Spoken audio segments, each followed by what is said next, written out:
ناظرین، پرانے وقتوں کی بات ہے کہ ایک جگہ پر ایک شخص رہتا تھا۔ اس شخص کے 3 بیٹے تھے۔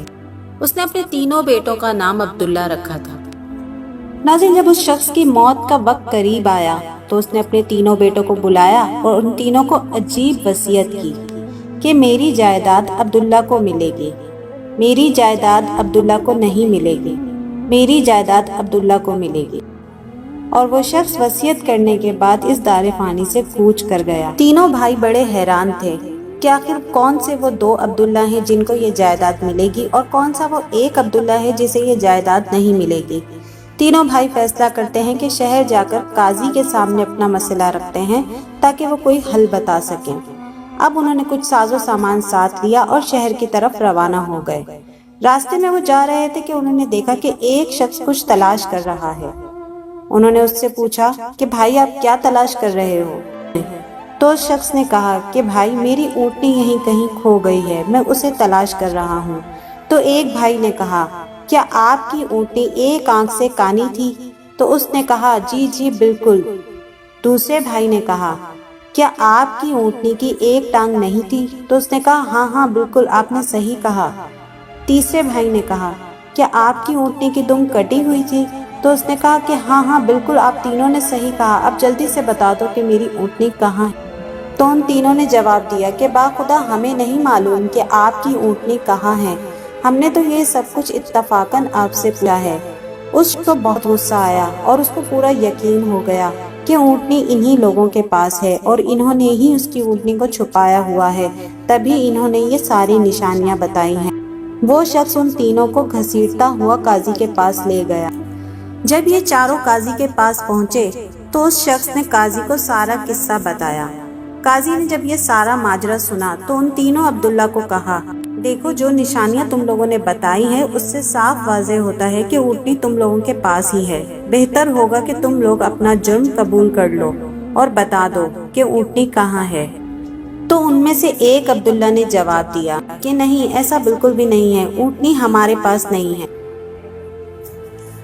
تو قاضی نے ایک عبداللہ سے پوچھا تو پھر بتاؤ تم نے یہ کیسے بتایا کہ اونٹنی ایک آنکھ سے کانی تھی؟ تو اس عبداللہ نے جواب دیا کہ جب ہم راستے سے آ رہے تھے تو میں نے اونٹنی کے گھاس چرنے کے آثار دیکھے، جس میں گھاس ایک طرف سے چرا ہوا تھا اور دوسری طرف سے نہیں چرا ہوا تھا، تو میں سمجھ گیا کہ جس جانور نے بھی یہ گھاس کھایا ہے اس جانور کی ایک آنکھ نہیں تھی۔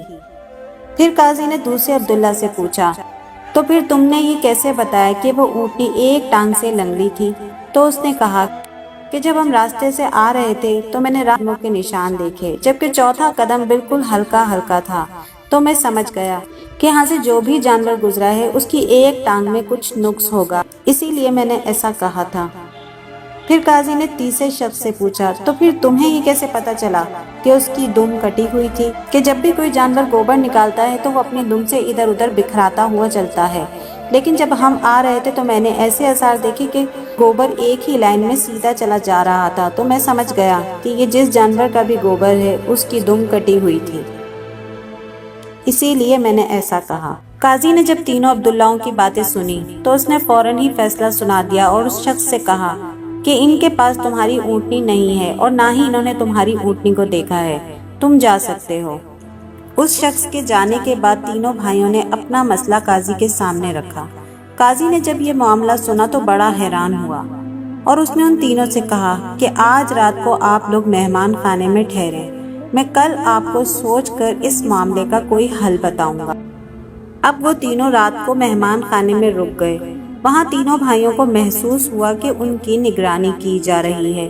جب ان کے سامنے کھانا پیش کیا گیا تو کھانا گوشت کے سالن اور روٹیوں پر مشتمل تھا۔ ایک بھائی نے گوشت کا سالن دیکھ کر کہا کہ یہ سالن کتے کے گوشت کا بنا ہوا ہے۔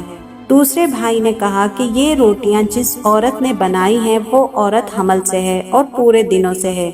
تیسرے بھائی نے کہا کہ یہ قاضی حرام کی اولاد ہے۔ قاضی کو جب ان سب باتوں کا پتہ چلا تو اس نے اگلے دن ان کو اپنی عدالت میں طلب کر لیا۔ تم میں سے یہ کس نے کہا تھا کہ یہ سالن کتے کے گوشت کا بنا ہوا ہے؟ تو ایک عبداللہ نے کہا کہ وہ میں نے کہا تھا۔ تو اس نے کھانا بنانے والے باورچی کو بلایا اور اس سے پوچھا کہ کیا وہ سالن کتے کے گوشت کا تھا؟ تو اس نے اعتراف کیا کہ ہاں، کل کچھ بنانے کے لیے نہیں تھا تو مجھے شرارت سوجی اور میں نے کتے کو مار کر اس کا گوشت بنا دیا۔ تو قاضی نے اس عبداللہ سے پوچھا کہ تمہیں کیسے پتا چلا کہ وہ گوشت کتے کا ہے؟ تو اس نے کہا کہ گائے یا بکری کے گوشت میں کہیں کہیں چربی لگی ہوتی ہے، لیکن یہ پورا گوشت چربی نما تھا اور کہیں کہیں صرف گوشت تھا، اس لیے مجھے پتا چل گیا کہ وہ کتے کا گوشت ہے۔ تو قاضی نے جواب دیا کہ تم وہ عبداللہ ہو جسے اپنے باپ کی وراثت میں سے جائیداد ملے گی۔ پھر قاضی نے سوال پوچھا کہ تم میں سے یہ کس نے کہا تھا کہ یہ روٹیاں جس عورت نے بنائی ہیں وہ حمل سے ہے؟ تو دوسرے عبداللہ نے جواب دیا کہ وہ میں نے کہا تھا۔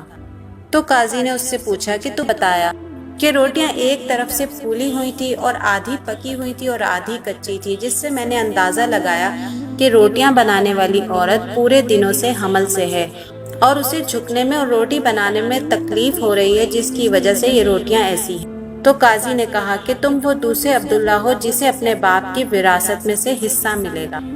اب قاضی نے تینوں بھائیوں سے مخاطب ہو کر کہا، اور تم میں سے یہ کس نے کہا تھا کہ میں حرام کی اولاد ہوں؟ تو ان میں سے تیسرے عبداللہ نے کہا کہ یہ میں نے کہا تھا۔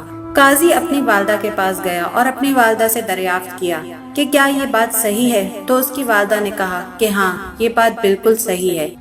قاضی واپس آیا اور اس نے عبداللہ سے پوچھا کہ تم نے یہ اندازہ کیسے لگایا؟